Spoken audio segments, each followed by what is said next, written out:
Today, we are answering the age-old question, should I quit?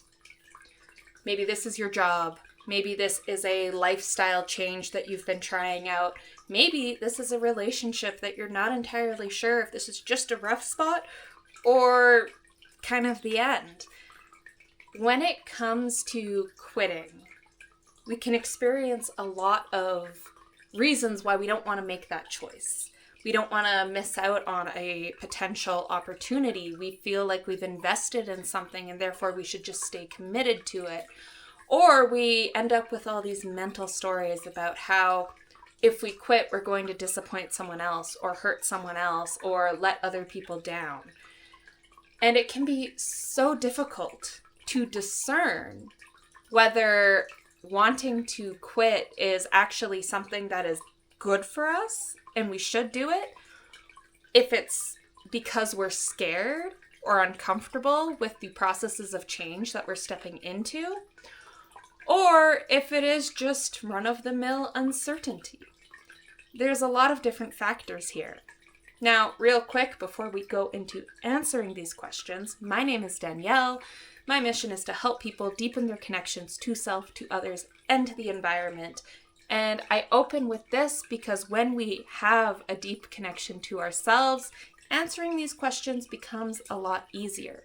It also helps it be much easier to change our lives in a way that is transformative, sustainable, and authentic to who we are. So, being able to answer the question, should I quit, helps us become the person we actually want to be. I have so many examples I can pull from, and I want to make sure that each example is chosen intentionally. So if I take a pause or breathe for a second, that's exactly why. Please don't scroll away. There's lots for you to learn here yet. Now,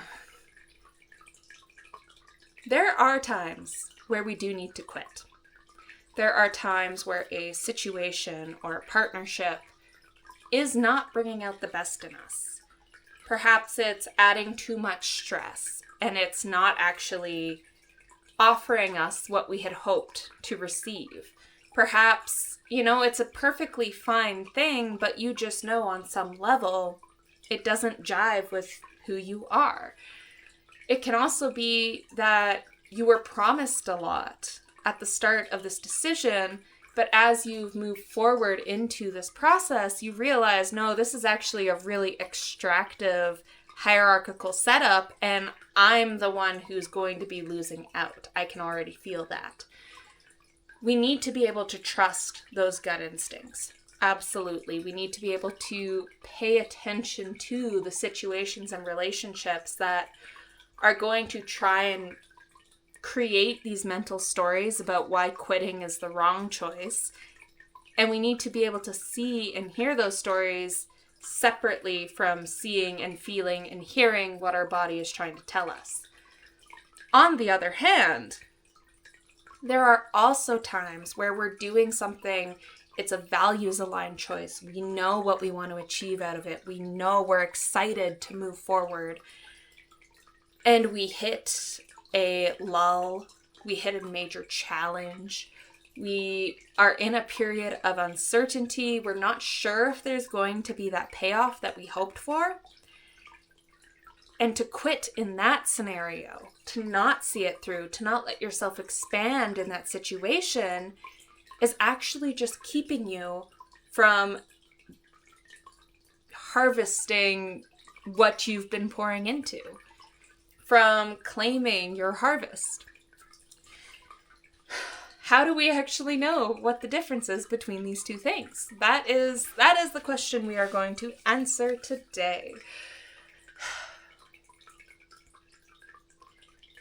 And it very, very much comes back to, often this is what things will come back to, how well you know yourself and how willing you are to listen to your authentic self and who you want to be, even when there's people outside of you telling you something else.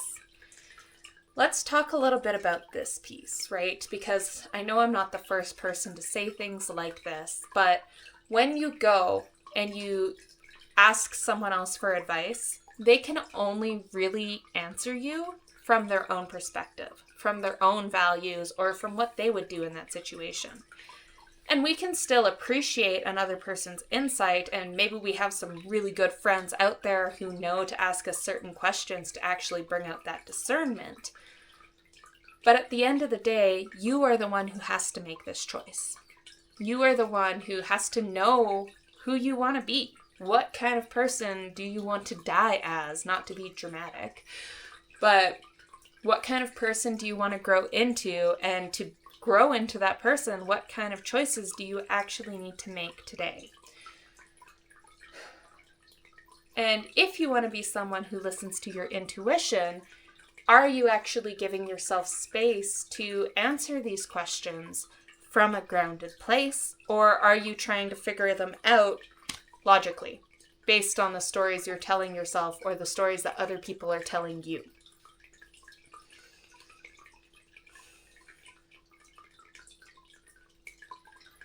I think back to, for me, it often comes back to relationships that I would stay in too long.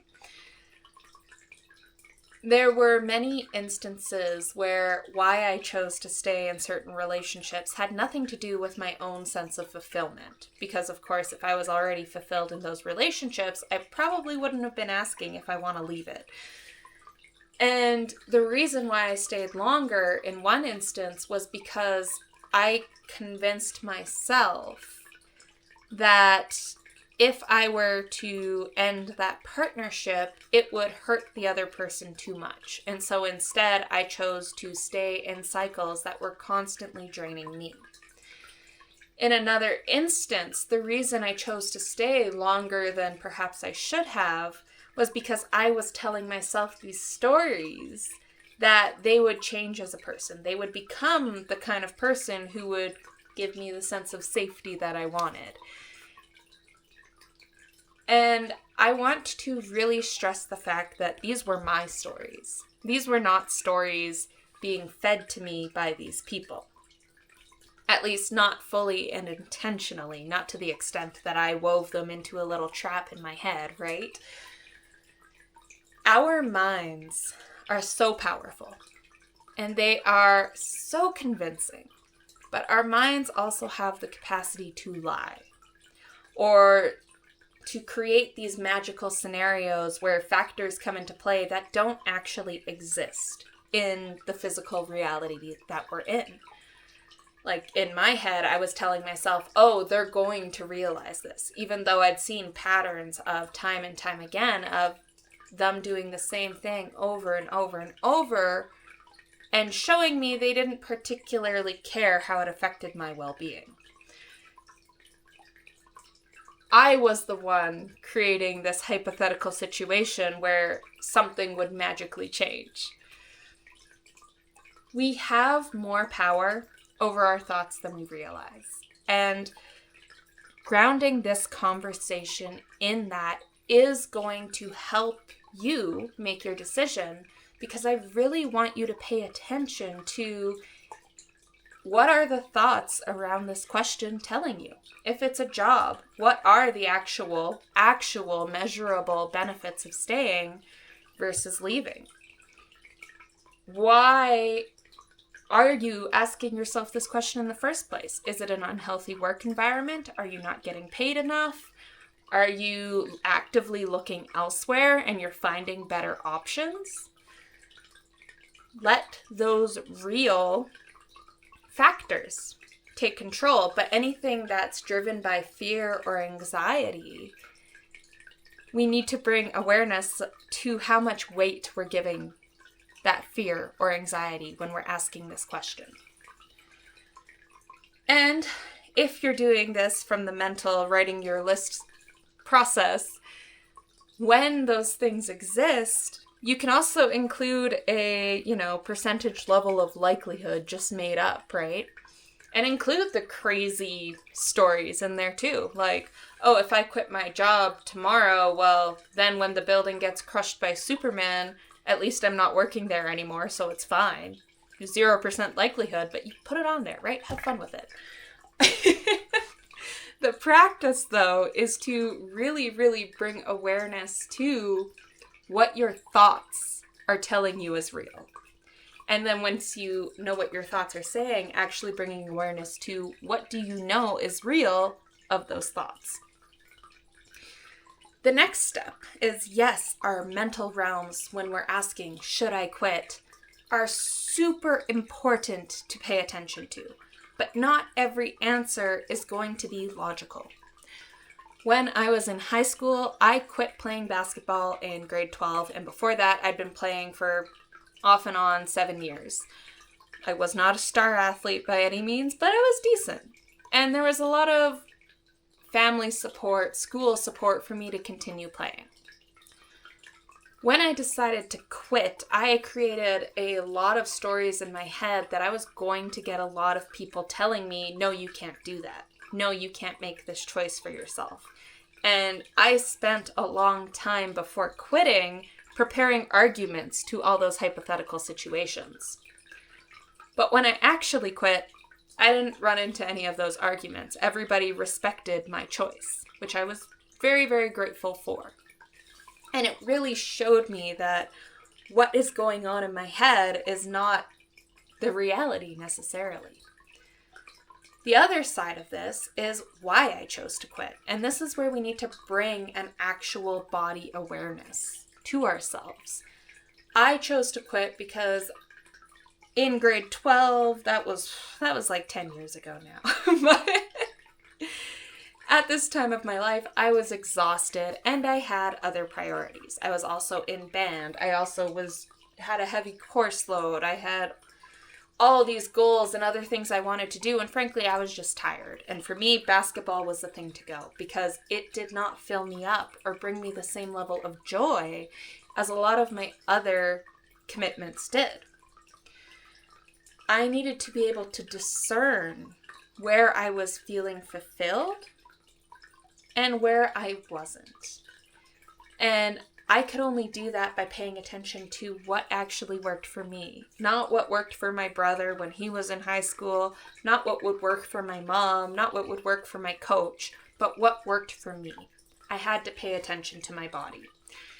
And while it's still taken me 10 years to really integrate that awareness into how I live my life, it did set a tone for how I make decisions. To pay attention to your body in the scenario, there's a few words I can give you to maybe help you understand whatever question you're going through. On one hand, do you feel energized by the situation at all? In a good way, not in a frazzled, angry way. So let's go energized in a fulfilled, satisfied, alive sense. Do you feel that? If it's a person, do you want to spend time with them? Does your body feel safe in their presence? Do you feel like you get enjoyment out of it? And maybe that's not it. You feel energized, but it's more of a frantic, scattered energy. Maybe it's something like anxiety, or maybe it's you can't settle into this specific space or moment with this person or thing because you don't necessarily feel safe, grounding in that situation. The other potential experience you might be having is maybe this situation, whatever it is, exhausts you. Every time you enter this situation, you get the migraine behind your head, you feel kind of icky, you don't want to eat, or maybe you want to eat more to try and soothe. Your body will tell you a lot about the situation that you're going through. And this is not to say that every uncomfortable feeling we experience is a sign that we should quit. And this is the third part of it. We have to pay attention to the logical part, the mind. Absolutely. We really have to pay attention to our bodies. We owe ourselves that much to understand how we are actually reacting to the situation we're in. And if you feel exhausted by the situation every single day and you're dreading going back, I would probably call it quits for myself, but I've also been in those situations where I didn't. And I know for myself how that really, really drove a very deep burnout in me by staying in those situations. The third piece to this puzzle, when we know what's going on in the mind, when we know what's going on in the body, the third piece is, what kind of person do we want to be? Because whatever we're feeling, whatever stories we're being told, aren't necessarily going to be true to who we want to be. Now, this to me is kind of a conversation that always comes back to values. Our values, it's been well researched in psychology now, that when we are choosing or acting based on our core authentic values, we're going to live happier, more fulfilled, more sovereign lives. It's well established. But knowing our authentic values isn't always easy. So I always like to reframe it as, well, who would you like to die as? On your deathbed, what kind of choices and challenges would you have liked to have overcome? Would you have liked to have made? What kind of impact or relationships do you want to have lived with? And in your situation, perhaps, for example, there are a few times where I was working at certain jobs and I was halfway through the contract of that job, and I would know I did not want to keep doing that. I was not fulfilled by the work, or the work environment itself was kind of draining me, but it was also a contract with an end date. For me, in those situations, it was always important for me to finish the contract, because that integrity of showing up and committing to what I committed to was part of my value system. And that means, yes, I've done work that I didn't necessarily enjoy doing, but I still did it well. I still did it efficiently. And when it was done, I was able to wash my hands of it and celebrate the fact that I didn't have to do it anymore. That is kind of a privilege to be able to do that based on the fact that I do a lot of contract work. But it really shows how staying in an uncomfortable situation can be the right choice. It's the values-aligned choice. It's the choice that makes us our most authentic self, even if the situation itself does not reflect our authenticity. Another example I can give here is making choices to stay in certain relationships based on caring deeply about the other person but feeling drained myself was not a values-aligned choice, because I wasn't showing up in integrity for that relationship. I was letting my fear of being alone or fear of causing harm actually drive actions that were not aligned with my authenticity, which actually worsens the burnout that you feel when you stay in places you're not meant to stay in, when you stay in rooms that are not made for you.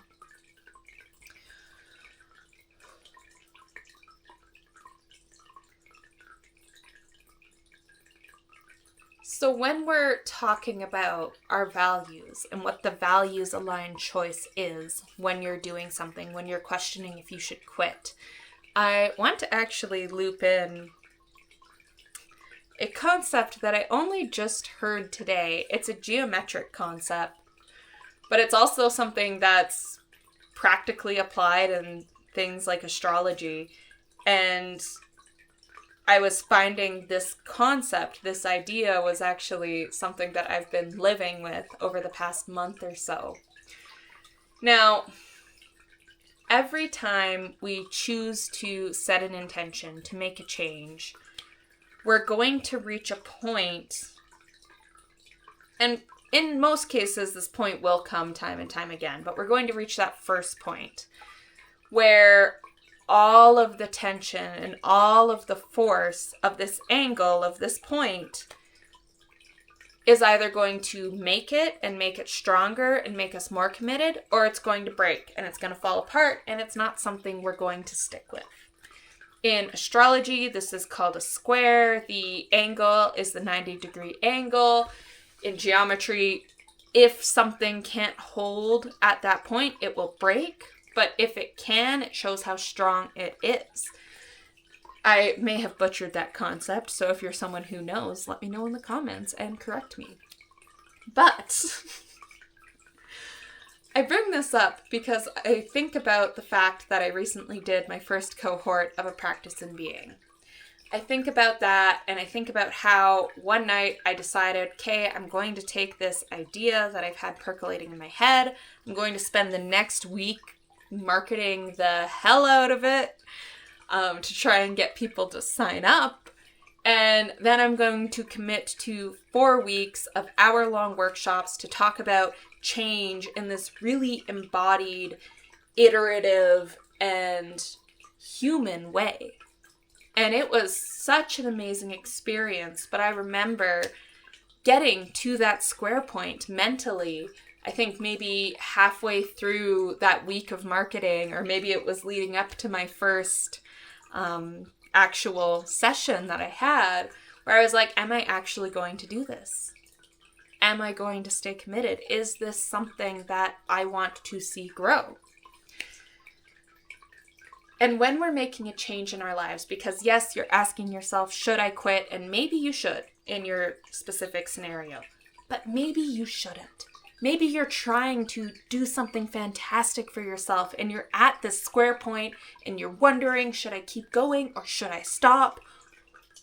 What do I do?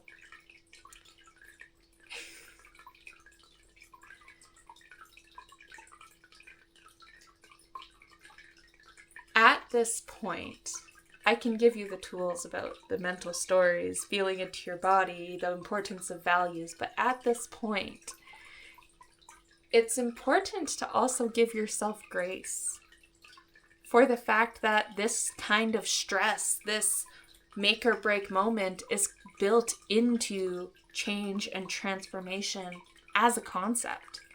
Because we have to demonstrate to ourselves that we are committed to that vision or to that goal that we want to reach.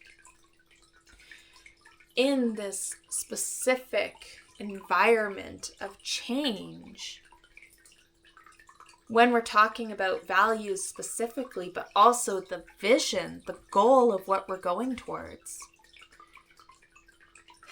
you have to root into that alongside feeling your body, alongside paying attention to the strategic elements.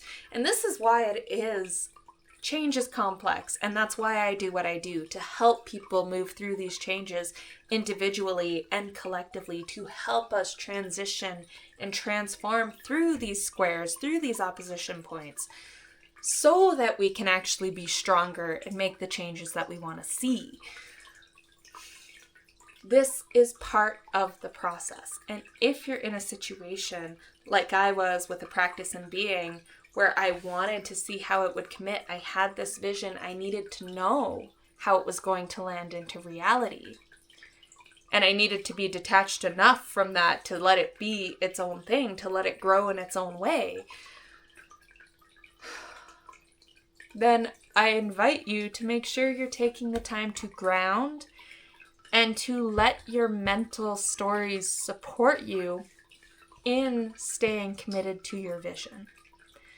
Even if there isn't necessarily that physical evidence yet. We can also talk about this in a very narrow example. If you're somebody who you're trying to start eating better for your health, then, you might be in your first week and you gotta decide. Are you gonna commit to that next grocery store trip of the foods that are gonna nourish your body? Or are you gonna go back to the way things were? Are you going to stay committed to your movement goals, or are you going to go back? And it's not to say we're not allowed to rest, or we're not allowed to go and indulge every once in a while. We're not allowed to take our time transitioning out of these old patterns and into something new, because that is part of it too. But making the choice to stay committed to a change that you want to see in the world is the kind of choice that takes immense bravery, and it's the kind of choice we are going to be called to make in those uncomfortable scenarios. And that answer only comes from developing that kind of clarity of what your vision is, what kind of life you actually want to live, what values you want to inform that life, and actually doing the work. Actually taking the actions. Now, luckily, you don't need to do this kind of work alone.